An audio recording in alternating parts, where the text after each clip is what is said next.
Hello बच्चों, स्वागत है एक बार फिर से तक्षशिला एजुकेशन पॉइंट के ऑनलाइन प्लेटफॉर्म पर और मैं हूं आपके साथ प्रभात कौशिक।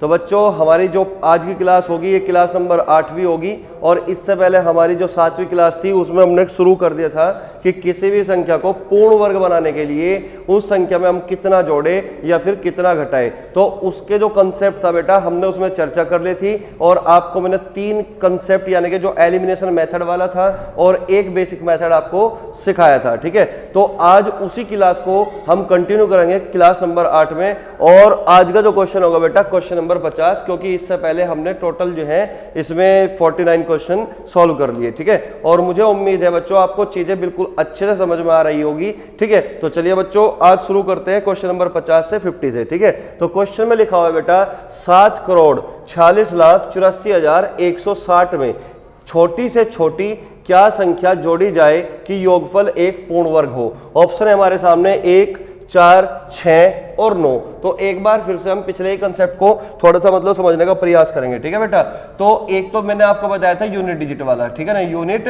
डिजिट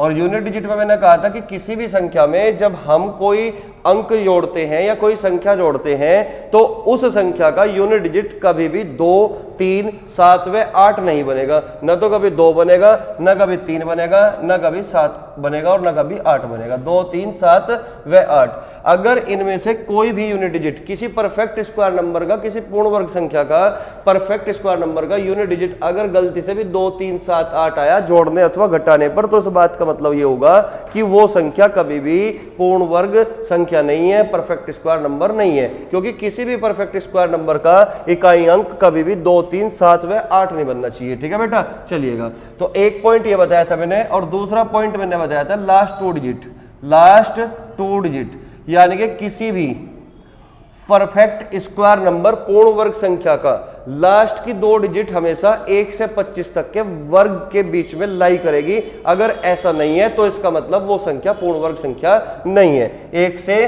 25 तक के वर्ग में बाद की 2 डिजिट लाई करेगी। क्लियर हुई बात? ठीक है, और उसके बाद हमने बताया डिजिटल सम यानी कि किसी भी परफेक्ट स्क्वायर नंबर का, किसी भी पूर्ण वर्ग संख्या का डिजिटल सम हमेशा या तो 1 होगा या 4 होगा या 7 होगा या फिर 9 होगा। तो जो ये 3 तरीके मैंने आपको बताए केवल और केवल बेटा ये ऑप्शन एलिमिनेशन पे काम करते हैं। बात समझ में आई? अगर ये 3 ऑप्शन एलिमिनेट नहीं कर पाते तो हमें लास्ट वाला जो मेथड होगा बेसिक मेथड, हमें फिर उसके बाद इसी बेसिक मेथड को अप्लाई करना पड़ता है। क्लियर हुई बात? तो चलिए बच्चों करते हैं क्वेश्चन को सॉल्व। एक बार तुम भी इस क्वेश्चन को करने की कोशिश करना, उसी के बाद जो है अपना आंसर मैच करना। ठीक है, तो क्वेश्चन है बेटा 74, 68, 41 और 60 में छोटी से छोटी क्या संख्या जोड़ी जाए। तो इस बात का मतलब ये हुआ कि जोड़ने का स्कोप है ना, घटाने की बात नहीं कर रहा क्वेश्चन। ठीक है ना, तो जोड़ने पर अगर हम कोई नंबर जोड़ते हैं तो उसका यूनिट डिजिट कभी भी 2, 3, 7 व 8 नहीं बनना चाहिए। देखते हैं भाई, अगर 0 में मैं 1 जोड़ता हूं तो 1 तो बन सकता है, 0 में मैं 4 जोड़ता हूं तो 4 भी बन सकता है, 0 में 6 जोड़ता हूं तो 6 भी बन सकता है, 0 में अगर 9 जोड़ते हैं तो 9 भी बन सकता है। तो इसका मतलब पहला जो तरीका है 2, 3, 7 व 8, कोई सा भी ऑप्शन जो है न तो कहीं पे 2 बना रहा, न कहीं पे 3 बना रहा, न कहीं पे 7 बनाता और न कहीं पे 8 बनाता। तो इसका मतलब पहला जो वाला ऑप्शन का जो मेथड था ऑप्शन एलिमिनेशन वाला यूनिट डिजिट वाला, वो हमारा हो जाता है फेल। तो दूसरा मेथड कहता है कि 1 से 25 तक के वर्ग में लास्ट की 2 डिजिट जोड़ने पर लास्ट की 2 डिजिट 1 से 25 तक के वर्ग में लाई करनी चाहिए। तो चलिए बच्चों 60 में अगर मैं 1 जोड़ता हूं तो 61 बनेगा और 61 होता है बेटा 19 का स्क्वायर 361 यानी कि 19 के स्क्वायर में लाई करेगा। ठीक है, अगर मैं 60 में 4 जोड़ दूं तो 64 बनेगा, 64 यानी कि 8 का स्क्वायर बनेगा। ठीक है, और अगर मैं 6 जोड़ता हूं तो 60 + 6 यानी कि 66 और 66 कभी भी 1 से 25 तक के वर्ग में लाई नहीं करता बाद की 2 डिजिट। इसका मतलब हमारा आंसर सी तो हो नहीं सकता। ठीक है ना, अगर मैं बात करूं 60 में 9 जोड़ने की तो 60 में अगर हम 9 जोड़ते हैं तो इस बात का मतलब ये होगा 69 बनेगा, 69 बनेगा, जो 13 के स्क्वायर में होता है 169। तो इसका मतलब हम जो है 3 ऑप्शन में अभी फंस चुके हैं। ठीक है, तो दूसरा जो हमारा तरीका है ऑप्शन एलिमिनेशन वाला लास्ट 2 डिजिट, ये केवल एक ही ऑप्शन को एलिमिनेट कर पाया। ठीक है, अगर मैं बात करूं बेटा डिजिटल सम की तो आप एक काम कर लो, इसका डिजिटल सम निकाल लो। ठीक है ना, कैसे निकालोगे देखिएगा भाई, 8 और 1 9 खत्म हो गया, यहाँ पे 7 और 4 11 का मतलब 2, 2 और 6 8, 8 और 4 12, 12 का मतलब 3, 3 और 6 9।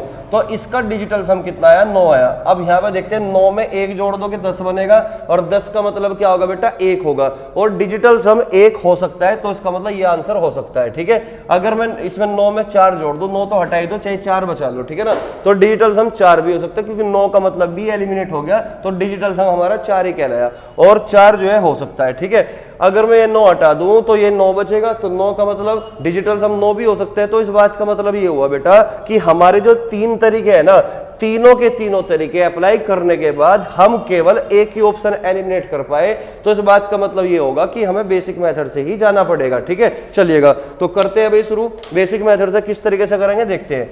देखिए बच्चे, 74, 68, 41 और 60। ठीक है, अब यहाँ पे हमें बनाने हैं पेयर, और पेयर जो बनेंगे बेटा वो राइट साइड से बनेंगे, 2-2 के।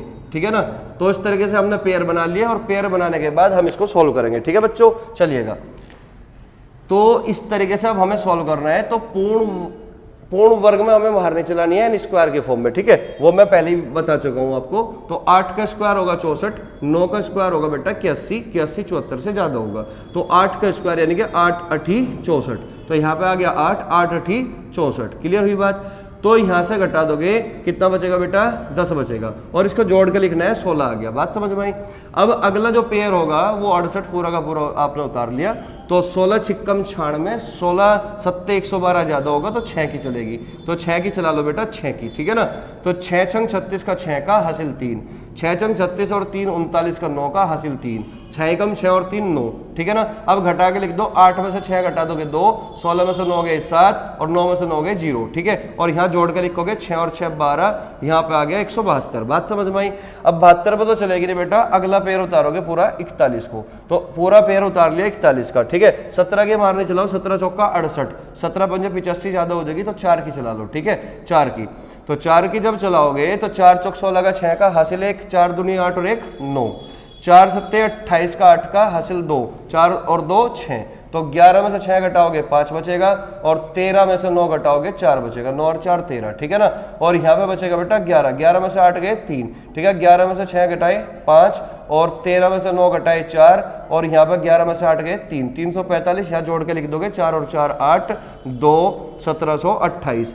अब इस पे तो चलेगी नहीं, पूरा का पूरा पेयर उतार लोगे 60 को। ठीक है ना, अब 17 दूनी 34, और एक बात और, हमें यहाँ पे ना जोड़ने का स्कोप है, तो इस बात का मतलब ये हुआ कि हम जो भी अंक इसमें जोड़ेंगे तो जोड़ने के बाद जो संख्या बनेगी वो इससे बड़ी होगी। अगर इससे बड़ी होगी तो बेटा एक मारनी ज्यादा चलेगी, एक मारनी ज्यादा चलेगी, तो 17 दूनी 34, पूरे 2 की मारनी चलाओगे।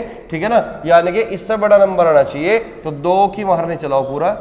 ठीक है ना, तो 2 दूनी 4 और 2 अट्ठे 16, 2 दूनी 4 और 1 5, 2 सत्ते 14 का 4 का हासिल 1, 2 एकम 2 और 1 3, तो इनका अंतर कितना है 4, क्योंकि बड़ी संख्या ही होगी, इसमें से इसको घटाओगे तो 4, तो इसका मतलब हमें जोड़ना क्या पड़ेगा, इसका मतलब हमारा जो आंसर होगा बेटा वो 4 होगा, यानी कि बी ऑप्शन। तो हर वैरायटी में आपको कराने की कोशिश कर रहा हूं, हर वैरायटी जैसा भी क्वेश्चन तुम्हारे सामने होगा मैंने हूबहू आपके सामने रखा जो ये एग्जाम में आया हुआ था। ठीक है, तो हमारे पास केवल 4 ही रास्ते हैं बेटा इस क्वेश्चन को सॉल्व करने के। तो हमने पहले 3 रास्ते एलिमिनेशन लगा के देख लिए, उसमें से हम केवल एक ही ऑप्शन एलिमिनेट कर पाए। तो इसका मतलब बेटा हमें बेसिक से ही जाना पड़ेगा, इसलिए बेसिक भी जानना बेहद जरूरी होता है। ठीक है, इसका हम इस्तेमाल करते ही करते हैं ऐसे क्वेश्चन को करने में। ठीक है, तो उम्मीद है बच्चों आपको ये समझ में आ चुका होगा कि जोड़ना क्या था। तो जोड़ना है बेटा 4, तो 4 जोड़ने पर जो संख्या बनेगी वो एक पूर्ण वर्ग होगी। क्लियर हुई बात। ठीक है, तो चलिए बच्चों नेक्स्ट क्वेश्चन की ओर बढ़ते हैं, क्वेश्चन नंबर 51। तो क्वेश्चन में लिखा हुआ है बच्चों 6 अंकों की छोटी से छोटी वह कौन सी संख्या है जो एक पूर्ण वर्ग हो। ठीक है ना, तो इस क्वेश्चन में ना तो जोड़ने को कहा गया और ना ही घटाने को कहा गया, केवल और केवल आपसे यह पूछा गया है कि कौन सी 6 अंकों की संख्या है जो पूर्ण वर्ग है, एक परफेक्ट स्क्वायर नंबर है। ठीक है बच्चों, चलिएगा तो एक छोटी सी बात, यूनिट डिजिट 2 3 7 व 8 नहीं होना चाहिए। तो बेटा कहीं पे भी 2 3 7 व 8 तो नहीं है। ठीक है, फिर उसके बाद हम देखते हैं कि बाद की जो 2 डिजिट होगी, लास्ट 2 डिजिट होगी, वो 1 से 25 तक के वर्ग में रहनी चाहिए। तो यहाँ पे 36 6 का स्क्वायर है, बिल्कुल है। 49 7 का स्क्वायर है, बिल्कुल है। 89 89, 17 का स्क्वायर होता है बेटा 89, यानी कि 289। तो 89 17 के स्क्वायर में आ गया और 69 13 के स्क्वायर में आ गया। तो यानी कि दूसरा वाला जो अप्रोच है वो भी हमारी ऑप्शन को एलिमिनेट नहीं कर पाई। तो तीसरी अप्रोच क्या होगी बेटा, अब आपको करना है डिजिटल सम। अगर ये परफेक्ट स्क्वायर नंबर है तो इनका जो डिजिटल सम होगा या तो 1 बनेगा या 4 बनेगा या फिर 7 बनेगा या फिर 9 बनेगा। बात समझ में आई? तो चेक कर लेते हैं बेटा। तो 6 और 3 9 तो हट गया, तो इसका मतलब 1। तो ये आंसर हो सकता है क्योंकि इसका डिजिटल सम जो बनेगा वो 1 बनेगा। बात समझ में आई? अगर मैं यहां पे बात करूं 9 4 और 1 5, इसका डिजिटल सम बेटा 5 बनेगा। अगर डिजिटल सम परफेक्ट स्क्वायर नंबर का 5 बनता है तो इस बात का मतलब वो परफेक्ट स्क्वायर नंबर नहीं है। तो बी ऑप्शन हो जाता है बेटा एलिमिनेट। ठीक है, अगर मैं बात करूं इसके सी की तो 9 हट गया, 8 और 1 9 हट गया, इसका डिजिटल सम बनेगा बेटा 4। तो इसका मतलब सी भी आंसर हमारा हो सकता है क्योंकि परफेक्ट स्क्वायर नंबर का जो डिजिटल सम होता है वो 4 भी बन सकता है। ठीक है बच्चों, चलिएगा यहां पे चेक करते हैं। 9 हट गया, 6 और 1 7 और 1 8, इसका डिजिटल सम 8 बना। तो इस बात का मतलब ये हमारा आंसर कभी नहीं हो सकता। ठीक है, तो बेटा डिजिटल सम से हमने 2 ऑप्शन को एलिमिनेट कर दिया। क्लियर हुई बात? यानी कि यहां पे डिजिटल सम 1 है, 1 बन सकता है परफेक्ट स्क्वायर नंबर का डिजिटल सम पूर्ण वर्ग संख्या का। ठीक है, यहां पे 5 है लेकिन किसी भी पूर्ण वर्ग संख्या का डिजिटल सम 5 नहीं हो सकता, इसलिए एलिमिनेट हो गया। ठीक है, अगर मैं बात करूं सी ऑप्शन की, इसका डिजिटल सम बनकर जो आया वो 4 आया। तो इसका मतलब ये भी हमारा परफेक्ट स्क्वायर नंबर हो सकता है, पूर्ण वर्ग संख्या हो सकती है।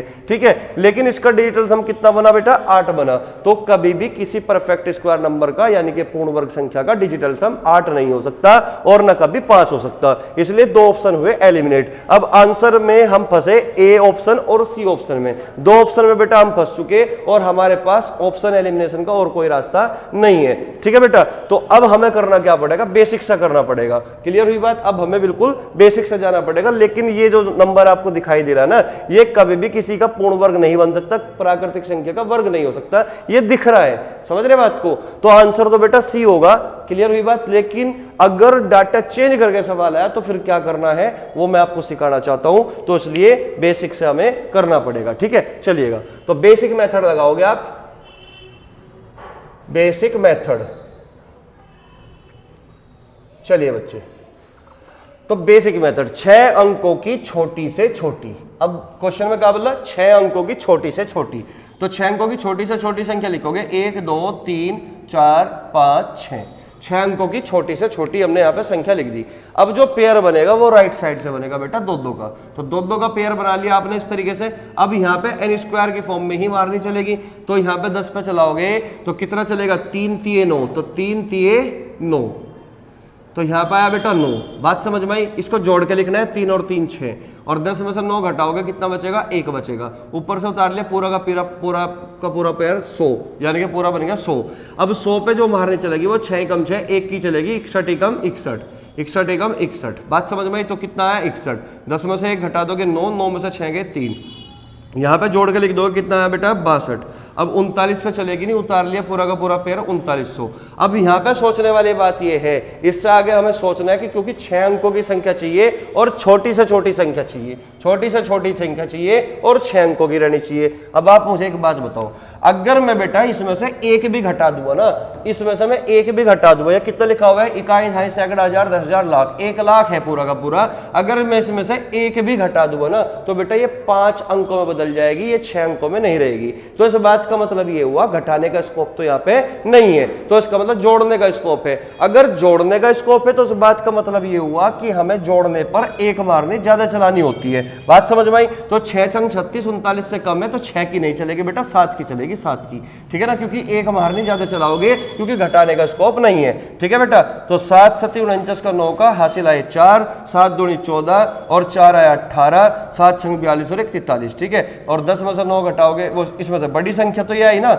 इसमें से आपको घटाना है 3900, तो 9 पूरा आ गया, 8 पूरा आ गया, 13 में से 9 घटा दोगे 4, इसका मतलब हमें 489 जोड़ना पड़ेगा। अब 489 बेटा आप यहां पे जोड़ दोगे 489, तो जोड़ने पर हमें क्या संख्या प्राप्त होगी? ये प्राप्त होगी 100489। तो इसका मतलब 100489 जो कि आपका सी ऑप्शन है। तो इस बात का मतलब ये होगा कि वो पूर्ण वर्ग संख्या क्या होगी? सी ऑप्शन होगा। ठीक है बेटा, तो उम्मीद है चीजें एकदम से क्लियर हो चुकी होगी। ठीक है, एक बार फिर से आप जो है इसको नोट कर लो जल्दी से। ठीक है, कर लिया होगा। तो आंसर क्या आया, 1,04,89। बात समझ में आई। चलिए नेक्स्ट क्वेश्चन की ओर बढ़ते हैं। अभी क्वेश्चन नंबर 52। तो क्वेश्चन में लिखा हुआ है बच्चों कि वह छोटी से छोटी संख्या जिसे 63,520 में से घटाने पर एक पूर्ण वर्ग संख्या प्राप्त हो निम्न है। 16 है, 20 है, 24 है या फिर 30 है। तो इस बार क्वेश्चन में घटाने की बात की गई, जोड़ने की बात नहीं की गई कि इसमें से मैं ऐसा कौन सा नंबर में घटा दूं कि घटाने पर जो हमें संख्या प्राप्त होगी वो एक परफेक्ट स्क्वायर नंबर प्राप्त होगा, एक पूर्ण वर्ग संख्या प्राप्त होगी। तो पहला तरीका क्या होगा बेटा, आप इसमें से जो है पहला ऑप्शन घटा के देखिएगा, अगर यूनिट डिजिट 2, 3, 7 व 8 बनता है तो वो आंसर तो आपका नहीं होगा। ठीक है, चलिए देखते हैं। 2, 3, 7 व 8 तो नहीं बनता। तो 10 में से 6 घटाओगे 4, 4 हो सकता है। 0 में से 0, 0 भी हो सकता है। 10 में से 4 गए 6 भी हो सकता है। 0 का 0 भी हो सकता है। तो इसका मतलब यूनिट डिजिट वाला कंसेप्ट तो हो जाता है फेल। ठीक है, तो दूसरा तरीका था बेटा कि अगर लास्ट 2 डिजिट 1 से 25 तक के वर्ग में, तो 20 में से घटाओगे 16, तो 16 यानी कि 0, 4 बचेगा जो कि 2 का स्क्वायर है, 1 से 25 के वर्ग में लाई करेगा। तो ये आंसर हमारा हो सकता है। अगर मैं 20 में से 20 घटा दूं तो 0, 0 बनेगा, तो 10 का स्क्वायर 100 यानी कि उसमें 0, 0 आता है, तो ये आंसर भी हो सकता है। अगर बेटा मैं 20 में से 24 घटाऊं, 20 में से 24 तो घटेगा नहीं, लेकिन अगर मैं इधर से एक धाई ले लूं तो 120 बनेगा,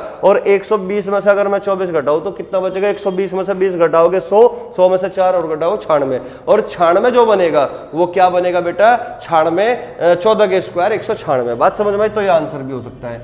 अगर मैं 120 में से 30 घटाऊं 90 बनेगा, और 90 कहीं भी 1 से 25 तक के वर्ग में लास्ट 2 डिजिट नहीं होती, तो यानी कि डी ऑप्शन तो हमारा आंसर नहीं हो सकता घटाने के बाद। बात समझ में आई। तो हमारा यहाँ पे जो है लास्ट 2 डिजिट से हमने डी ऑप्शन को एलिमिनेट कर दिया। अगर मैं बात करूं डिजिटल सम की, तो सबसे पहले आप क्या करोगे, संख्या का डिजिटल सम निकालो। 6 और 3 9, 5 और 2 7। ठीक है, तो इस संख्या का डिजिटल सम आया बेटा 7 आया। तो यहाँ पे इसका संख्या का डिजिटल सम 7, 7 में से 7 घटाओगे 0, और 0 का मतलब होता है 9, तो इस बात का मतलब इसका डिजिटल सम 0 का हो या फिर 9 का हो, बात एक ही है। तो इसका मतलब डिजिटल सम के हिसाब से ये आंसर हमारा हो सकता है। लेकिन अगर बेटा मैं इसको घटाऊं, 7 में से इसका डिजिटल सम कितना होगा बेटा 2, 2 प्लस 0 यानी कि 2, 7 में से 2 घटाओगे 5। यहाँ पे जो डिजिटल सम बनेगा घटाने के बाद जो संख्या मिलेगी उसका डिजिटल सम 5 बनेगा। तो इस बात का मतलब ये होगा कि किसी भी परफेक्ट स्क्वायर नंबर का डिजिटल सम कभी 5 नहीं हो सकता। तो इस बात का मतलब बी ऑप्शन हमारा एलिमिनेट हो चुका। ठीक है, अगर बेटा मैं यहाँ पे देखता हूँ 4 और 2 6, इसका डिजिटल सम 6, 7 में से 6 घटाओगे 1 बनेगा डिजिटल सम। तो इसका मतलब एक तो परफेक्ट स्क्वायर नंबर का डिजिटल सम हो सकता है। तो इसका मतलब पहले 3 तरीकों से हम 2 ऑप्शन में फंस चुके, एक तो ए में और एक सी में। क्लियर हो चुकी। एक तो ए आंसर हो सकता है या फिर दूसरा आंसर हो सकता है बेटा सी। ठीक है, तो अब हम 2 ऑप्शन में फंस चुके, तो इस बात का मतलब होगा हमें बेसिक मेथड से ही अप्लाई करना पड़ेगा। अब बेसिक मेथड क्या होगा देखते हैं। 63,520, तो सबसे पहले पेयर बनाओगे, दो दोगे, तो इस तरीके से पेयर बना लोगे। तो 6 पे चलाओगे एन स्क्वायर की फॉर्म में, 2 दूनी 4, 2 दूनी 4, 2 की चलाई तो कितना बचा बेटा 2 बचा यहाँ पे। ठीक है, और इनको जोड़ के लिखोगे 2 और 2 4। बात समझ में आई। अब अगला पेयर उतारोगे 235, तो 4 पंजे 20, क्योंकि यहाँ पे घटाने की बात कर रहा हो तो नॉर्मल तरीके से हमें मारनी चलानी है। ठीक है ना, तो 6 में से 4 गए 2, तो कितना बचा 2। अगला पेयर उतार लिया बेटा 35, 2 और 2 4, 4 पंजे 20, तो 5 की चला लोगे, तो 5 पंजे 25 का 5 का 2, 5 चौक 20 और 2 कितना होगा बेटा 22। ठीक है, तो यहाँ पे घटा के लिखो 0, 3 में से 2 गया 1। बात समझ में आई। तो 5 और 5 10 यानी कि हो गया 50। ठीक है, अगला पेयर उतार लो 20 का, तो यहाँ पे जो मारनी चलेगी 5 दूनी 10, तो 2 की चला लो आप। यहाँ पे मारनी 5 दूनी 10, 2 की चलाओगे तो 2 दूनी 4, 0, 2 पंजे 10। ठीक है, तो 10 में से 4 घटाओगे 6 बचेगा, और यहाँ पे बचेगा 1। तो यानी कि इसका मतलब जो है संख्या में 16 ज्यादा है, इस संख्या में 16 ज्यादा है, इस बात का मतलब। तो इसका मतलब आंसर हमारा क्या होगा, ए ऑप्शन। ठीक है, तो नॉर्मल तरीके से हमने जो बनाया बेटा वो 16 कम कर दिया संख्या में से। तो संख्या में से 16 कम करने के बाद जो संख्या बनेगी वो बनेगी 252 का स्क्वायर, 252 का स्क्वायर, जो कि एक परफेक्ट स्क्वायर नंबर कहलाएगी। तो उम्मीद है चीजें एकदम बिल्कुल बढ़िया तरीके से एकदम क्लियर हो पा रही होगी। ठीक है, किस तरीके से हम ऐसे क्वेश्चन को अंजाम देते हैं। और सबसे बड़ी बात यह बेटा 5-6 सवाल नहीं आते, ये मात्र अगर आया तो एक ही सवाल मिलेगा। अब एक सवाल हो सकता है कि आप एलिमिनेशन मेथड से ही कर लो सवाल को। ठीक है ना, अब ऐसा भी हो सकता है कि आप एलिमिनेशन ही ना कर पाओ, 4 ऑप्शन में से 2 ही ऑप्शन कटे, तो आपको बेसिक मेथड भी आना चाहिए, तो इसलिए ये तरीका आपको सीखना पड़ेगा ही पड़ेगा। बात समझ में? जिसको आपने बचपन में जो हार्ड लगता था वो बहुत आसान है। ठीक है, चलिए नेक्स्ट क्वेश्चन की ओर बढ़ते हैं, क्वेश्चन नंबर 53 पे। ठीक है बच्चों, तो क्वेश्चन में लिखा हुआ है बच्चों कि वह न्यूनतम संख्या ज्ञात करे जो 18,265 से 18,265 से घटाए जाने पर उसे पूर्ण वर्ग बना दे। तो इसका मतलब घटाने का स्कोप है, जोड़ने का स्कोप नहीं है। ठीक है, तो चलिए बच्चों देखते हैं यूनिट डिजिट क्या बनेगी। अगर मैं 5, देखो 5 में से 0 घटाओगे तो 5 तो यूनिट डिजिट हो सकता है। 15 में से अगर 8 घटाओगे तो 7 बनेगा यूनिट डिजिट। इसका मतलब ये तो आंसर हमारा नहीं हो सकता। अगर मैं यहां चेक करता हूं तो 5 बनेगा, 5 माइनस 0 यानी कि 5, ये भी आंसर हो सकता है। 5 माइनस 5 यानी कि 0, ये भी आंसर हो सकता है। ठीक है, तो यूनिट डिजिट के हिसाब से हमने एक ऑप्शन ही एलिमिनेट कर पाए। ठीक है, अगर बच्चों मैं यहां पर देखता हूं बाद की 2 डिजिट, तो 65 में से 30 घटाना है तो 5, 6 में से 3 गए 6 में से 3 गए 3, 35। ठीक है ना, तो 65 में से 30 घटाओगे तो 35 बनता है। और 1 से 25 तक के किसी भी संख्या के वर्ग में बाद की 2 डिजिट 35 नहीं बन सकता। तो इस बात का मतलब ये हुआ कि ये भी आंसर हमारा नहीं होगा। अगर बच्चों मैं 65 में से 40 घटा दूं तो बनेगा कितना, 25, और 25 बनता है बेटा 5 का स्क्वायर। तो इसका मतलब ये हमारा आंसर हो सकता है। अगर मैं 65 में से 45 घटा दूं तो कितना बचेगा बेटा, 20 बनेगा। अब ये बताओ 1 से 25 तक के वर्ग में किसी भी संख्या में बाद की जो 2 डिजिट होगी वो क्या 20 आ सकता है? आप कहोगे सर नहीं, 20 नहीं आ सकता। तो इस बात का मतलब ये हुआ हमारा डी ऑप्शन भी गलत होता है। तो इसका मतलब आंसर हमारा सी होगा। तो अगर बेसिक से भी आप इस सवाल को करोगे तो आपका आंसर बेटा 40 ही होगा, और प्रीवियस का ही आया हुआ क्वेश्चन है। तो जरूरी नहीं कि आप इसमें बेसिक लगाओ। आपने ऑप्शन एलिमिनेशन कर लिया, पहले आपने यूनिट डिजिट लगाया, फिर उसके बाद लास्ट 2 डिजिट वाला कंसेप्ट लगाया। अगर इसमें भी हम फंस जाते तो हम इसमें डिजिटल सम का भी कंसेप्ट लगा सकते थे, लेकिन अब हमें डिजिटल सम का कंसेप्ट लगाने की कोई आवश्यकता नहीं है। ठीक है, तो चलिए बच्चों नेक्स्ट क्वेश्चन की ओर बढ़ते हैं, क्वेश्चन नंबर 54। तो चलिए बच्चों, क्वेश्चन में लिखा हुआ है कि एक सेना का जनरल चाहता है कि उसके 36,562, तो ये क्या लिखा हुआ है, 36,562 जवान एक ठोस वर्ग बनाए। क्या बनाए? एक ठोस वर्ग बनाए। उसके बाद व्यवस्थित करने पर उसने पाया कि कुछ जवान छूट गए हैं। कितने जवान छूटे हैं? ऑप्शन ए है बेटा 97 या 36 या 65 या 81। तो इस बात का मतलब क्या होगा? देखो बच्चों, क्वेश्चन को समझने का एक बार प्रयास करो। क्वेश्चन का मतलब क्या है, क्या कहना चाहता है क्वेश्चन वाला? ठीक है, तो क्वेश्चन में ये कहा गया कि एक जनरल है, उसके पास कुछ जवान थे और जवानों की संख्या दे रखी है 36,562। अब वो ये चाहता है कि मैं इस तरीके से इनका जो है एक ठोस वर्ग बनाऊं कि पूरा कंप्लीट n स्क्वायर की फॉर्म में संख्या बन जाए, यानी कि जवानों की जो संख्या होगी वो n स्क्वायर की फॉर्म में बन जाए, एक परफेक्ट स्क्वायर नंबर बन जाए उनकी संख्याओं का। ठीक है, लेकिन जब उसने बेटा व्यवस्थित किया तो व्यवस्थित करने पर उसने क्या पाया कि n स्क्वायर की फॉर्म में तो बन चुकी संख्या, यानी कि जो जवानों की संख्या थी 36,562, ये जो है एक परफेक्ट स्क्वायर नंबर पूर्ण वर्ग की संख्या में बन चुका, लेकिन फिर भी कुछ जवान छूट गए।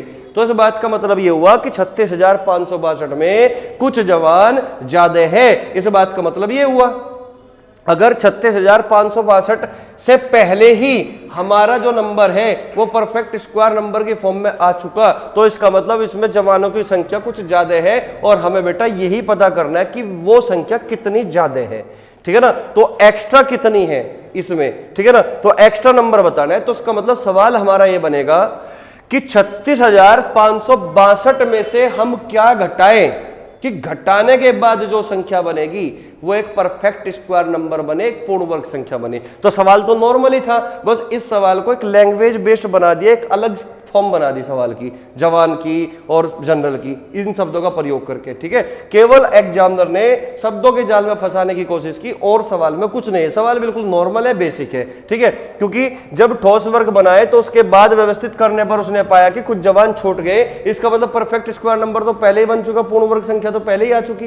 तो इसका मतलब इसमें कुछ जवान जो है एक्स्ट्रा है। तो अब हमें यही बताना है कि इसमें से कितना कम किया जाए कि वो जो संख्या बनेगी वो परफेक्ट स्क्वायर नंबर बनेगी। ठीक है, तो बेसिक सवाल है, चलो देखते हैं बेटा। तो इस सवाल में क्या करना है, हमें घटाना है, जोड़ना नहीं है।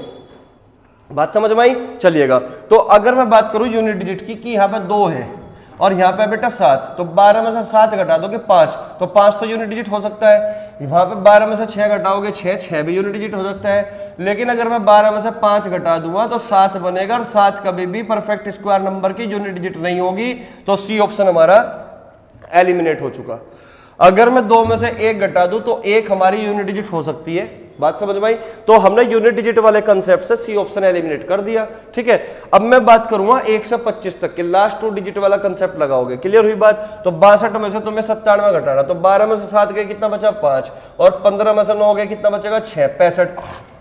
अब आप मुझे एक बात बताओ, क्या 1 से 25 तक की संख्याओं में वर्ग करने पर कोई भी संख्या का जो वर्ग करोगे तो उसकी लास्ट 2 डिजिट 65 आ सकती है क्या?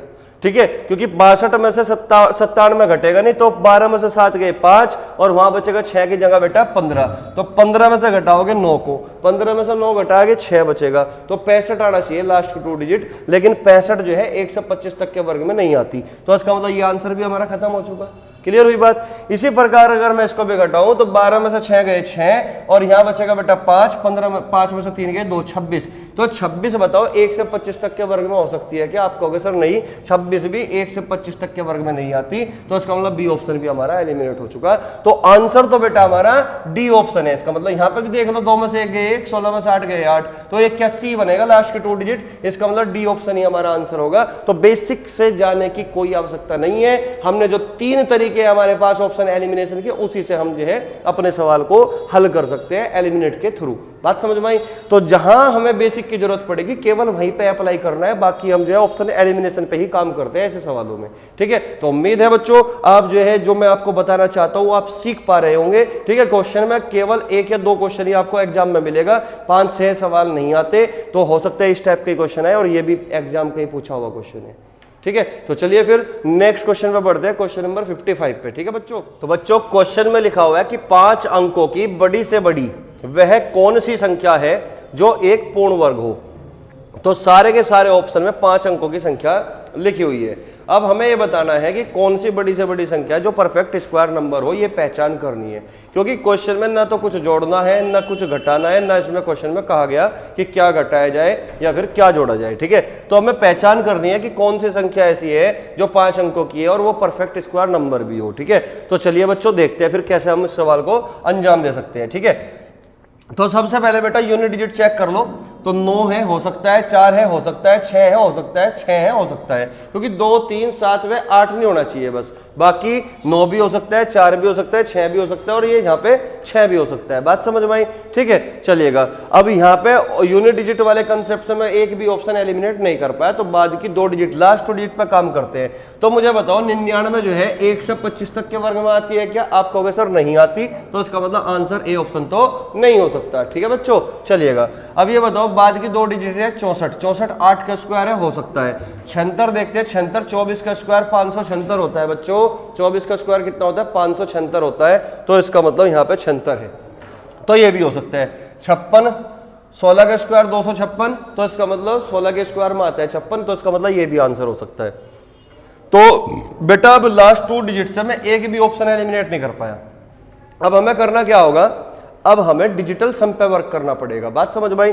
तो डिजिटल सम क्या कहता है देखते हैं भाई। 9 से 9 हटा दिया, 9 9 कट गया, 7 और 4 11 का मतलब 2, 6 और 2 8, इसका डिजिटल सम बनेगा बेटा 8। तो इस बात का मतलब ये हुआ कि 8 तो जो है किसी परफेक्ट स्क्वायर नंबर का डिजिटल सम नहीं होता, तो डिजिटल सम से हमने बी ऑप्शन को बेटा एलिमिनेट कर दिया। बात समझ में आई। ठीक इसी प्रकार अगर मैं बात करूं यहाँ पे डिजिटल सम लगाऊं तो 99 तो हट ही गया भाई, 999 तो हट ही गया, क्योंकि 9 तो हम डिजिटल सम पे हटा ही देते हैं अगर 9 सवाल में दिखता है या फिर 9 बनता है, ठीक है। तो 7 और 6 13, और 13 का जो डिजिटल सम बनेगा बेटा, 13 का जो डिजिटल सम बनेगा, 13 का डिजिटल सम बनेगा बेटा 4। तो इसका मतलब जो है इसका डिजिटल सम 4 बना, तो ये भी एक परफेक्ट स्क्वायर नंबर हो सकता है अगर डिजिटल सम के हिसाब से हम चले तो, ठीक है। अब यहाँ पे चेक करते हैं इसका डिजिटल सम क्या बनेगा। 9 से 9, 8 और 5 13 का मतलब कितना होगा 4, 4 और 6 10, इसका डिजिटल सम बनेगा बेटा 1। तो अब 2 ऑप्शन में बेटा हम फंस चुके, या तो डिजिटल सम यहाँ पे 4 बन रहा है, ये आंसर होगा, या फिर डिजिटल सम बेटा 1 बना हुआ है, ये आंसर होगा। क्योंकि परफेक्ट स्क्वायर नंबर का पूर्ण वर्ग संख्या का जो डिजिटल सम होता है वो 1, 4, 7 व 9 में से कोई भी बन सकता है। बात समझ में आई। तो इस बात का मतलब ये हुआ कि ये तो आंसर सी होगा या फिर आंसर हमारा डी होगा। इन दोनों में से कोई सा एक हमारा जो है आंसर होना चाहिए। तो बेटा चलो चेक कर लेते हैं फिर। अब जो है बेसिक से ही जाना पड़ेगा क्योंकि दो ऑप्शन तो हमारे एलिमिनेट हो गए, ए और बी। अब सी और डी में आप फंस चुके, तो अब हमें करना पड़ेगा, ठीक है ना। तो 5 अंकों की बड़ी से बड़ी संख्या, तो 5 अंकों की संख्या यहाँ पे लिख लेते हैं। तो 5 बार 9 लिखोगे तो 5 अंकों की बड़ी से बड़ी संख्या बन जाती है। अब मुझे एक बात बताओ, अगर मैं इसमें एक भी जोड़ दूंगा ना तो इस बात का मतलब ये होगा कि ये 6 अंकों में बदल जाएगी जोड़ने पर, तो और हमें रखनी है 5 अंकों में। इसका मतलब ये होगा कि जोड़ने पर ये 6 अंकों में अगर बदलती है तो जोड़ने का स्कोप नहीं है बेटा, घटाने का स्कोप है, तो इसका मतलब घटेगा। बात समझ में आई? तो पेयर बना लेते हैं बच्चों। तो हमने इस तरीके से पेयर बना लिए। अब यहां पर चला दोगे 3 तिये 9, 3 तिये 9, तो 9 में से 9 गया 0, पूरा का पूरा 99 उतार लो, यहां बचेगा 6। अब 6 की मारनी चलेगी एक बार क्योंकि 61 एकम 61 है ना, एक बार चलेगी। तो 9 में से 1 घटाओगे तो 8 आएगा और 9 में से 6 घटाया तो 3 आएगा। बात समझ में आई? तो यहाँ बना 62। अब पूरा का पूरा पेयर उतार लोगे क्योंकि 62 की मारनी 38 पे नहीं चलेगी, तो 99 में उतार लिया, ठीक है। अब घटाने का स्कोप है, जोड़ने का तो स्कोप नहीं है, तो इसका मतलब मारनी जो है एक ज्यादा नहीं चलेगी। तो 6 छंग 36, 6 सत्ते 42, तो 6 की चलेगी बेटा, तो 6 की चला दोगे। 6 छंग 36 का 6 का 3, 6 दूनी 12 और 3 15, ठीक है। हासिल 1, 6 छंग 36 और 1 कितना हो गया 37, ठीक है बच्चों। चलिएगा, तो 9 में से 6 घटाओगे 3, 9 में से 5 घटाओगे 4, 8 में से 7 घटाओगे 1। इसका मतलब हमें 143 घटाना पड़ेगा, 143 हमें घटाना पड़ेगा। तो 9 में से 3 गए 6 और 9 में से 4 गए 5, 9 में से 1 गया 8 और 99 856 ये संख्या बनेगी जो कि जो है 316 का स्क्वायर है, जो कि 316 का स्क्वायर है, परफेक्ट स्क्वायर नंबर बनेगा। क्लियर हो चुकी बात, ठीक है। तो 99,856 जो कि हमारा डी ऑप्शन है, तो आंसर बेटा हमारा डी ऑप्शन होगा। तो उम्मीद है चीजें एकदम से क्लियर हो चुकी होगी। बहुत सारे सवाल जो है मैं आपके सामने लेकर आया हूं ताकि यहां से अगर गलती से सवाल आ भी जाए तो आप जो है सवाल को गलत ना करो। बात समझ में आई? तो उम्मीद है चीजें समझ में आई होगी। तो चलिए बच्चों नेक्स्ट क्वेश्चन की ओर बढ़ते हैं। एक बार जो है इसको स्क्रीनशॉट लो या फिर नोट कर लो जल्दी से, ठीक है। चलिएगा नेक्स्ट क्वेश्चन की ओर बढ़ेंगे भाई। तो बच्चों क्वेश्चन में लिखा हुआ है 7 गुणा 8 गुणा 9 गुणा 10 के गुणनफल को एक पूर्ण वर्ग बनाने के लिए सबसे छोटी संख्या क्या जोड़ी जानी चाहिए। तो क्वेश्चन हो जाता है बहुत ज्यादा इंपॉर्टेंट। इस चीज को आपको समझना है कि करना कैसे है ऐसे सवाल को, ठीक है। तो यहाँ पे बेटा 7 गुणा 8 गुणा 9 गुणा 10 के गुणनफल को एक पूर्ण वर्ग बनाने के लिए, पूर्ण वर्ग का मतलब n स्क्वायर की फॉर्म में लाने के लिए, बनाने के लिए सबसे छोटी संख्या क्या जोड़ी जानी चाहिए। तो जब भी बेटा ऐसा क्वेश्चन हो तो हमेशा आप ये कोशिश करना या तो क्रमागत विषम संख्या बन जाए या क्रमागत सम संख्या बन जाए। अगर आप क्रमागत विषम संख्या या क्रमागत सम संख्या बनाने में सक्षम हो तो इस बात का मतलब है कि हमेशा आंसर बेटा आपका 1 होगा। अब समझते हैं किस तरीके से होगा। देखिए बच्चों, अगर मैं इसको 8 नम 72 और 7 गुणा 10 70, ठीक है ना, 72 गुणा 70 यानी कि 70 गुणा 72 इस तरीके से लिख लूं, आपको कोई आपत्ति है क्या? आप कहोगे सर हमें कोई आपत्ति नहीं है, क्योंकि 7 गुणा 10 कितना बनेगा 70 बनेगा और 8 गुणा 9 कितना बनेगा 72 बनेगा। तो इसका मतलब 70 गुणा 72 का प्रोडक्ट भी वही होगा जो इन चारों नंबर का प्रोडक्ट होगा। बात समझ में आई, ठीक है। और मैंने आपको यह कहा कि जब भी इस टाइप का क्वेश्चन आपके सामने हो तो हमेशा आप कोशिश ये करना कि ये तो परफेक्ट स्क्वायर मतलब ये तो क्रमागत सम संख्या बने या क्रमागत विषम संख्या बने, हमेशा इसी को बनाने की कोशिश करनी है। तो आप मुझे एक बात बताओ, 70 और 72 के बीच में एक नंबर है, वो क्या है बेटा 71। क्या बेटा 71। तो क्या मैं 70 को इस तरीके से लिख सकता हूं 71 माइनस 1? आप कहोगे सर बिल्कुल लिख सकते हो। क्या मैं 72 को इस तरीके से लिख सकता हूं 71 प्लस 1? तो आप कहोगे बिल्कुल लिख सकते हो। तो 70 माइनस 1 तो वो 71 माइनस 1 तो 70 और 71 प्लस 1 तो 72। तो इन नंबरों को मैं इस फॉर्म में लिख सकता हूं, आप कहोगे बिल्कुल, ठीक है। तो ये बताओ क्या ये फॉर्मूला नहीं बन गया a माइनस बी और a प्लस बी का? है भाई, a माइनस बी और a प्लस बी का फॉर्मूला आप जानते नहीं क्या? क्या फॉर्मूला होता है? a square minus B square होता है कि नहीं? आप कहोगे बिल्कुल, ठीक है। तो इसका मतलब ये जो फॉर्मूला बनेगा वो 71 का स्क्वायर माइनस 1 का स्क्वायर यानी कि 1 बनेगा। और हमें बनाना है बेटा परफेक्ट स्क्वायर नंबर, एक पूर्ण वर्ग संख्या।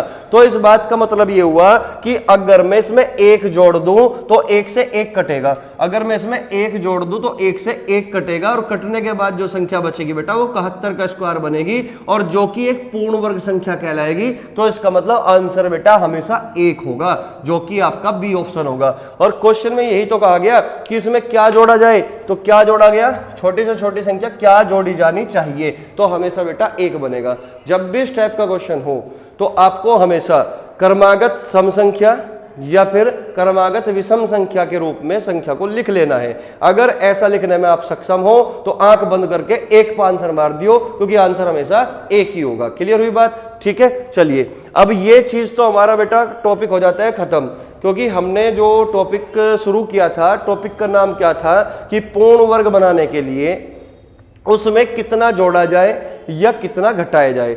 अब बेटा हमारा जो नया टॉपिक होगा स्टार्ट, वो क्या है, पूर्ण वर्ग बनाने के लिए या फिर पूर्ण घन बनाने के लिए। तो घन की भी बात कर रहा हूं मैं साथ में, पूर्ण वर्ग बनाने के लिए या फिर पूर्ण घन बनाने के लिए संख्या में किससे मल्टीप्लाई की जाए या संख्या को किससे डिवाइड किया जाए। तो अब की बार मल्टीप्लिकेशन और डिवीजन का रोल शुरू होगा। बात समझ में आई? क्योंकि एडिशन और सब्ट्रैक्शन के बारे में तो हम काफी प्रैक्टिस कर चुके, और यहां से अगर क्वेश्चन आपके एग्जाम में आता है तो बेटा गलत मत कर देना बिल्कुल भी। एक एक चीज बहुत ही बारीकी से आपको मैंने समझाया है। ठीक है, तो चलिए बच्चों अब नया हेडिंग अपनी कॉपी पे नोट कर लो। तो बच्चों अब जो टॉपिक है हमारा, वो टॉपिक क्या होगा कि पूर्ण वर्ग पूर्ण घन बनाने के लिए किससे गुणा या भाग की जाए। ठीक है, तो अब तक जो बच्चों हम पढ़ रहे थे वो पढ़ रहे थे कि पूर्ण वर्ग बनाने के लिए कि क्या हम संख्या में क्या जोड़े और क्या घटाए। ठीक है, तो एक तो टॉपिक था बेटा वो, 2 सवाल तो उस टाइप के बनते थे। अब 2 सवाल यहां से बनेंगे, एक गुणा वाला और एक भाग वाला, कि किससे गुणा की जाए और किससे भाग किया जाए। बात समझ में आई? ठीक है, अब क्वेश्चन आपके सामने है। ठीक है, गुणा और भाग यानी कि गुणा और भाग पर आधारित है एक तरीके से। ठीक है, तो आपको क्वेश्चन के साथ साथ समझना है, अलग से कोई यहां पे कंसेप्ट अप्लाई नहीं करना। सिंपल सी बात है कि गुणा किससे करनी होगी, तो बेटा रिक्वायरमेंट के हिसाब से गुणा करते हैं, और भाग किससे करनी होगी, तो बेटा जो एक्स्ट्रा होता है उसी से हम भाग करते हैं। बात समझ में? एक्स्ट्रा से हम भाग करते हैं और रिक्वायरमेंट के हिसाब से गुणा करते हैं। इतनी बात अगर आपके समझ में आई तो इस सवाल में अब कुछ नहीं है। ठीक है बेटा, चलिएगा एक बात समझते हैं, पूर्ण वर्ग का मतलब क्या होगा। पूर्ण वर्ग का मतलब होगा बेटा जो n की पावर 2k की फॉर्म में हो, n की पावर 2k की फॉर्म में हो। और पूर्ण घन का मतलब क्या होगा बेटा, जो n की पावर 3k की फॉर्म में हो। तो कहने का मतलब ये हुआ कि जो पावर होती है, पावर पूर्ण वर्ग में जो पावर होती है वो हमेशा बेटा 2 का मल्टीपल होना चाहिए, 2 का मल्टीपल 2k की फॉर्म में। बात समझ में आई? और जो पूर्ण घन होगा यानी कि परफेक्ट क्यूब नंबर होगा, तो उसकी जो पावर होगी ना वो हमेशा 3k की फॉर्म में होनी चाहिए, इनके 3 के पहाड़े में आने वाली पावर होनी चाहिए। और पूर्ण वर्ग में क्या होगा, 2 के पहाड़े में आने वाली पावर होनी चाहिए, घात जो होगी 2 के पहाड़े में होनी चाहिए। बात समझ में आई? चलिए अब क्वेश्चन को समझते हैं भाई, क्वेश्चन के हिसाब से ही आप चीजों को समझना। ठीक है, तो क्वेश्चन आपके सामने क्वेश्चन नंबर 57। क्वेश्चन में लिखा हुआ है कि पूर्ण वर्ग बनाने के लिए 21,600 को किस लघुत्तम संख्या से गुणा करना चाहिए। ऑप्शन है 3, 2, 6 और 12। तो बच्चों एक बार जो वीडियो पॉज करने के बाद इस सवाल को बनाने की कोशिश करना, आपको भी खुद मालूम हो जाएगा कि आपको अभी कितनी प्रैक्टिस और करनी बाकी है, कि क्या आप यूपी पुलिस कांस्टेबल के लिए अभी सक्षम हो या अभी और पढ़ने की जरूरत है। बात समझ में आई? तो चलिए बच्चों करते हैं फिर। तो पूर्ण वर्ग बनाने के लिए 21,600, तो सबसे पहले बच्चों आपको करना क्या होगा, 21,600 के प्राइम फैक्टराइजेशन करने पड़ेंगे। तो 21,600 जो आपके सामने लिखी हुई है ये संख्या, इसके आपको करने पड़ेंगे प्राइम फैक्टराइजेशन यानी कि अभाज्य गुणनखंड। ठीक है, अब अभाज्य गुणनखंड कैसे करोगे, ध्यान दो। नंबर को देख के थोड़ा ब्रेक करने की कोशिश किया करो, नंबर को देख के थोड़ा सा ब्रेक करने की कोशिश किया करो। कैसे करोगे अब समझो। आपको ना ये 21,600 इस तरीके से दिखना चाहिए कि 216 गुणा 100। भाई 216 में 100 की मल्टीप्लाई करोगे तभी तो 21,600 बनेगा। तो 216 गुणा 100 दिखना चाहिए। अब ये बताओ 216 होता है 6 की पावर 3, 6 का क्यूब। बात समझ में? और 6 को लिखूंगा 2 3 6 और 6 की पावर होगी 3। अब ये बताओ 100 का मतलब क्या होगा, 25 चौका 100 यानी कि 2 का स्क्वायर 4 और 5 का स्क्वायर 25। तो हमने यहां पे बेटा प्राइम फैक्टराइजेशन कर दिया। किस तरीके से देखेगा भाई, 2 की पावर 3 यहां पे और 2 पावर 2 यहां पे, तो 3 और 2 5 हुई, तो इसका मतलब 2 की पावर 5 तो यहाँ पे हमें मिल चुकी, ठीक है। 2 की पावर 3 और 2 की पावर 2 यानी कि 2 की पावर 5, बात समझ में आई। इसी तरीके से यहाँ पे 3 की पावर 3 है, इधर 3 नहीं है, तो इसका मतलब 3 की पावर 3 बचेगी, बात समझ में आई। अब यहाँ पे बचा 5 की पावर 2, तो गुणा 5 की पावर 2 गुणा 5 की पावर 2, क्लियर हुई बात। तो इस तरीके से बेटा हमने प्राइम फैक्टराइजेशन कर लिया और मुझे आशा है कि आपको प्राइम फैक्टराइजेशन में यानी कि अभाज्य गुणनखंड करने में कोई दुख और कोई तकलीफ नहीं होगी, बात समझ में आई। चलिएगा, प्राइम फैक्टराइजेशन का मतलब होगा क्या कि संख्या को उसकी अधिकतम सीमा तक ब्रेक कर देना, तोड़ देना, ठीक है। अब यहाँ पे जो बेस आपको दिखाई दे रहे होंगे, आधार जो आपको दिखाई दे रहे हैं, यहाँ पे 2, 3, 5, ये सारी की सारी जो संख्या ये अभाज्य यानी कि प्राइम है। तो बेस क्या है बेटा, प्राइम बेस है। 2 भी प्राइम है, 3 भी प्राइम है, अभाज्य मतलब 5 भी अभाज्य है। तो इसी को हम प्राइम फैक्टराइजेशन बोलते हैं, अभाज्य गुणनखंड बोलते हैं। तो अगर आपने इतना काम कर लिया, अब हमें क्वेश्चन में कहा गया कि किस लघुत्तम संख्या से गुणा करना होगा। तो गुणा करने की बात है, और गुणा करने में मैंने आपको क्या बताया, रिक्वायरमेंट के हिसाब से गुणा करनी है, यानी कि जितनी की रिक्वायरमेंट होगी उसी हिसाब से आपको मल्टीप्लाई करनी है। तो अब चेक करते हैं, भाई ये बताओ, यहाँ पे 2 की पावर 5 है, 2 की पावर 5 है। अब यहाँ पे पावर कितनी है, 5, और हमें बनाना है बेटा पूर्ण वर्ग, और पूर्ण वर्ग में हमेशा जो पावर होगी वो 2k के मल्टीपल में होगी, 2k की फॉर्म में होगी, यानी कि 2 के पाड़े में आने वाली संख्या होगी, ठीक है। लेकिन 5 तो बेटा 2 के पाड़े में ही नहीं आता, तो इसका मतलब अगर मैं इसमें 2 से मल्टीप्लाई कर दूं तो ये बनेगा 2 की पावर 6। अगर मैं 2 की पावर 5 में एक 2 से और मल्टीप्लाई कर दूं तो पूरा कंप्लीट होगा 2 की पावर 6। तो पावर जो 6 होगी वो 2 के पाड़े में आती है। तो इस बात का मतलब ये होगा कि हमें यहाँ पे एक 2 से मल्टीप्लाई करनी पड़ेगी 2 की पावर 6 बनाने के लिए। तो हमें रिक्वायरमेंट कितने 2 की है, एक ही 2 की रिक्वायरमेंट है, बात समझ में आई। अब यहाँ पे देखते 3 की पावर 3, तो पावर बेटा यहाँ 3 है। अगर यहां पावर 3 है और ये पावर 3 2 के पाड़े में नहीं आती, तो हमें रिक्वायरमेंट कितने 3 की है। आप कहोगे सर 1 3 की मल्टीप्लाई अगर कर लोगे ना, अगर 1 3 की मल्टीप्लाई कर लोगे तो 3 की पावर 4 बन जाएगी, और पावर जो है 4 2 के पाड़े में आ जाएगी, तो इसका मतलब 3 की हमें जरूरत है, बात समझ में आई। ठीक इसी प्रकार अगर मैं बात करूं 5 की पावर 2, ये तो बेटा ऑलरेडी n स्क्वायर की फॉर्म में है, पावर 2 के पाड़े में आती है, तो इसके साथ हमें कोई बदतमीजी कोई छेड़छाड़ नहीं करनी, ठीक है। तो हमें रिक्वायरमेंट कितने नंबर की थी, केवल इतने नंबर की थी, 2 3 6, तो इसका मतलब 6 हमारा आंसर आना चाहिए, यही इस सवाल का उत्तर होगा। तो गुणा हमेशा रिक्वायरमेंट के हिसाब से की जाती है, जितने की रिक्वायरमेंट होगी उसी से हम हमेशा मल्टीप्लाई करते हैं। तो उम्मीद है बच्चों आपको अच्छे से समझ में आ चुका होगा क्वेश्चन नंबर 57, ठीक है। तो नेक्स्ट क्वेश्चन की ओर बढ़ते हैं, 58 की ओर बढ़ेंगे, ठीक है। चलिएगा, तो बच्चों क्वेश्चन में लिखा हुआ है 5808 यानी कि 5808 को किस छोटी से छोटी संख्या से गुणा किया जाए कि वह पूर्ण वर्ग बन जाए। तो इसमें भी बेटा क्वेश्चन में यही कहा गया कि किस छोटी से छोटी संख्या से गुणा किया जाए, और आपको पता है कि गुणा तो हमें जितने की जरूरत होगी उतने से ही मल्टीप्लाई करेंगे, बात समझ में आई। यानी कि हमें रिक्वायरमेंट के हिसाब से ही गुणा करना होता है। उस देख लेते हैं कि पावर जो है 2 के मल्टीपल में बन रही है कि नहीं बन रही है, तो कितने 2 की या कितने 3 की या कितने 5 की या कितने 7 की जरूरत है, बात समझ में आई, ठीक है। तो चलिएगा, तो सबसे पहला काम हमारा बेटा यही होगा कि 5808 यानी कि 5808 के हमें करने पड़ेंगे प्राइम फैक्टराइजेशन। तो 5808 है ना, 5808। अब बात को समझो, अगर आपने नंबर सिस्टम में डिविजिबिलिटी रूल समझे थे, तो डिविजिबिलिटी रूल को देखते ही आपके समझ में आना चाहिए, संख्या को देखते ही कि ये जो संख्या है ये 808 लिखा हुआ है लास्ट में, तो इस बात का मतलब होगा कि ये जो संख्या होगी वो 8 का मल्टीपल है, यानी कि 8 से पूरा पूरा डिवाइड होती है। तो मैं इस तरीके से इसको 8 से काट लेता हूं, 8 सती 56, 2 20 हो गया, 8 दूनी 16, 8 छंग 48, क्लियर हुई बात। अब इसको मैं 2 से काट लेता हूं, 2 3 6 और 2 6 12, 2 3 6। इसको मैं 3 से काट देता हूं, 3 कम 3, 3 दूनी 6, 3 कम 3। अब ये बेटा 11 का स्क्वायर बनेगा सीधा सीधा। तो यहाँ पे जो प्राइम फैक्टराइजेशन निकले इसके 5808 के, तो प्राइम फैक्टराइजेशन क्या होगा देखते हैं बच्चों।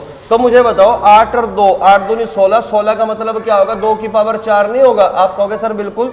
और यहाँ पे 3 की पावर 1 है, तो गुणा 3 की पावर 1 हो गया, ठीक है। और यहाँ पे ऑलरेडी 11 की पावर 2 है, तो 11 की पावर पावर 2 हो गया। तो यहाँ पे हमने इस तरीके से 5808 के बेटा प्राइम फैक्टराइजेशन कर लिए। तो प्राइम फैक्टराइजेशन करने में आपको कोई तकलीफ नहीं होगी, ठीक है। तो इतनी बात अगर समझ में आई तो अब देखते हैं हमें किससे गुणा करनी होगी कि जो पावर है वो 2 के पहाड़े में आ जाए, पावर 2 के पहाड़े में आ जाए।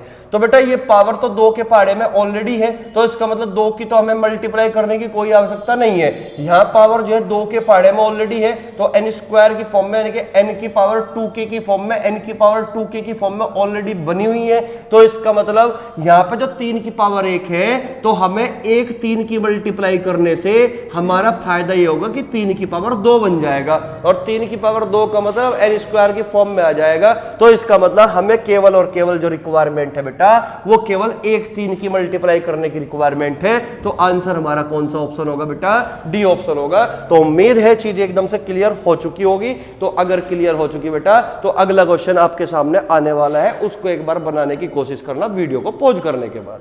क्लियर हुई बात? चलिएगा। तो बच्चों क्वेश्चन में लिखा हुआ है वह कौन सी छोटी से छोटी संख्या है जिससे 980 को गुणा करने पर गुणनफल एक पूर्ण वर्ग बन जाए। ऑप्शन हमारे सामने है 5, 8, 10 और 4। इनमें से कोई एक आंसर होगा। तो बेटा वीडियो को पॉज करके एक बार खुद बनाने की कोशिश करो, ताकि जो है एकदम से चीजें क्लियर हो जाए, आप समझ पाओ कि किस तरीके से क्वेश्चन को करना होता है। तो जब जब बेटा क्वेश्चन में बात होगी गुणा करने की, तो याद रखना हमेशा रिक्वायरमेंट के हिसाब से ही गुणा करनी है, जितने की जरूरत होगी उतने की मल्टीप्लाई करनी है, और मल्टीप्लाई करने से क्या होगा वो पूर्ण वर्ग के रूप में बन जाएगा, पूर्ण वर्ग संख्या हमारी बन जाएगी, ठीक है। तो चलिए बच्चों, तो 980 लिखा हुआ है, तो सबसे पहला काम बेटा हमारा क्या होगा? 980 का प्राइम फैक्टराइजेशन करना। तो 980 में बेटा इसको ना ब्रेक कर लो। 980 को आप ब्रेक करके लिख सकते हो, किस तरीके से देखेगा भाई मुझे बताओ। 98 गुणा 10 ही तो लिखा हुआ है, 1 0 का मतलब 10 ही तो होता है। 98 में 10 की मल्टीप्लाई करोगे तो 980 बनेगा कि नहीं? तो 98 को क्या लिखोगे बेटा? 49 दूनी 98। अब 49 दूनी 98 का मतलब 49 का मतलब 7 का स्क्वायर 49 और दूनी 98, और इस 0 का मतलब 10 होता है, 2 गुणा 5, 2 गुणा 5। इस तरीके से बेटा हमने इसको ब्रेक कर लिया, इसको अलग कर लिया, इसको अलग कर लिया। अब यहाँ पे 2 की पावर 1 और 2 की पावर 1 कितना हो गया? 2 की पावर 2, तो 2 की पावर 2। क्लियर हुई बात? यहाँ पे बेटा 5 की पावर 1 है, तो गुणा 5 की पावर 1 कर लिया, और यहाँ पे बेटा 7 की पावर 2 है, 7 की पावर 2 कर लिया। तो इस तरीके से बेटा हमने इसके कर लिए प्राइम फैक्टराइजेशन अभाज्य गुणनखंड, जिसमें आपको बिल्कुल भी दिक्कत नहीं होगी, ठीक है। तो इस तरीके से आप नंबर को पहचान सकते हो, इस तरीके से ब्रेक कर सकते हो, इस तरीके से अभाज्य गुणनखंड निकाल सकते हो। अगर इस तरीके से नहीं कर सकते तो वही सिंपल मेथड से आप जो इससे पहले हम कर रहे थे उससे भी कर सकते हो, ठीक है बच्चों। तो मैं आपको मना नहीं कर रहा, आप जो तरीका आपके पास है उस तरीके से अभाज्य गुणनखंड आप कर सकते हो, ठीक है बच्चों। चलिएगा, तो अब हमें देखना है कि हमें कितने की जरूरत है गुणा करने की, ठीक है, जिससे वो जो संख्या बनेगी वो परफेक्ट स्क्वायर नंबर बन जाए, ठीक है। तो आपको देख पा रहे होंगे कि पावर यहाँ पे ऑलरेडी 2 के मल्टीपल में है, तो उसके साथ तो कोई बदतमीजी हमें नहीं करनी। यहाँ पे पावर 2 है ऑलरेडी, तो उसके साथ भी हमें कोई छेड़छाड़ नहीं करनी, ठीक है। लेकिन यहाँ पे पावर बेटा 1 है, यानी कि ये 2 के पहाड़े में नहीं आती। तो पावर 1 को 2 के पहाड़े में लाने के लिए बेटा हमें 1 5 की जरूरत पड़ेगी। तो इसका मतलब हमें 1 5 की मल्टीप्लाई करनी पड़ेगी। तो इसका मतलब रिक्वायरमेंट जो है हमारी वो केवल 1 5 की है, ठीक है। तो आंसर जो बनेगा बेटा वो ए ऑप्शन बनेगा, ठीक है। तो इस तरीके से हम अपने ऐसे सवालों को अंजाम दे सकते हैं, ठीक है। उम्मीद करता हूं बच्चों आपके जो है क्वेश्चन इस टाइप के समझ में आए होंगे, चाहे वो पूर्ण वर्ग बनाने के लिए जोड़ा जाए अथवा घटाया जाए, या फिर गुणा किया जाए अथवा भाग किया जाए। तो इस तरीके से सवाल जो है आप बना सकते हो, ठीक है। तो गुणा में केवल आपको ये बात याद रखनी है कि रिक्वायरमेंट के हिसाब से हम मल्टीप्लाई करते हैं, और भाग में आपको ये बात ध्यान रखनी है कि जितना एक्स्ट्रा होता है उससे हम डिवाइड करते हैं ताकि पूर्ण वर्ग संख्या बन जाए, ठीक है। तो चलिए बच्चों आज की क्लास को यहीं पे विराम देते हैं, तो वरना वीडियो जो है बहुत ज्यादा लंबी हो जाएगी। तो बच्चों खुश रहिए, पढ़ते रहिए, ठीक है। अंत करते हैं इस क्लास का। जय हिंद, जय भारत।